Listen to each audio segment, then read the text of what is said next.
Laurence Ostolaza et Michel Levasseur évoquent 3 manières de raconter l'héritage Mitterrand. Avec François Hollande, le rocardien Jean-Paul Huchon et tout d'abord le fidèle du président, Louis Mermaz.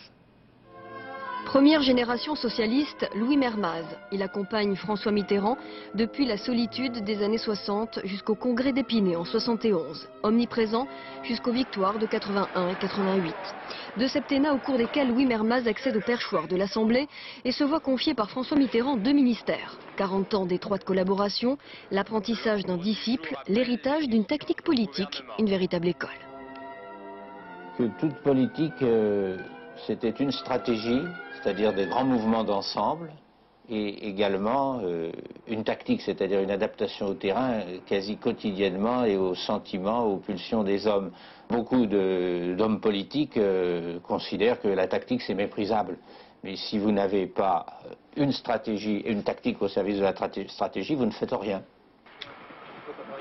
Les mitterrandistes ont toujours été opposés à une autre famille socialiste, les rocardiens, la deuxième gauche. Hostilité, rivalité, une querelle d'hommes, de clans, de philosophie.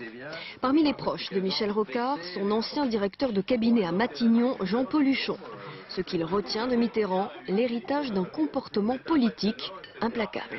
C'était un homme qui me faisait, moi, l'impression physique, quand je lui parlais ou quand on lui parlait, d'une espèce de balle de caoutchouc extrêmement dure sur laquelle tous nos arguments rebondissaient. Et ça, c'est une impression physique que j'ai toujours eue en face de lui. Il était dur au mal.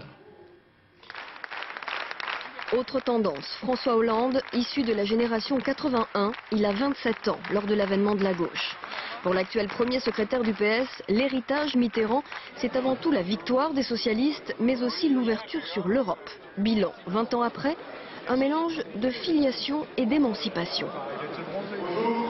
Il nous a laissé d'abord la lutte comme moyen d'action politique. C'est lui qui nous a fait comprendre que la patience, la détermination, la volonté étaient les leçons nécessaires pour parvenir aux responsabilités. Il nous a laissé le message de la stratégie de l'Union, et qui vaut encore aujourd'hui. Maintenant, il y a une formule de François Mitterrand que je n'ai jamais pris pour moi, qu'il fallait laisser du temps au temps. Non, je crois que lorsqu'on est aux responsabilités, nous n'avons jamais le temps. Surtout avant 2002 et l'objectif d'alternance à l'Élysée, l'alternance, autre héritage de 81, Mitterrand l'a fait, Jospin en rêve.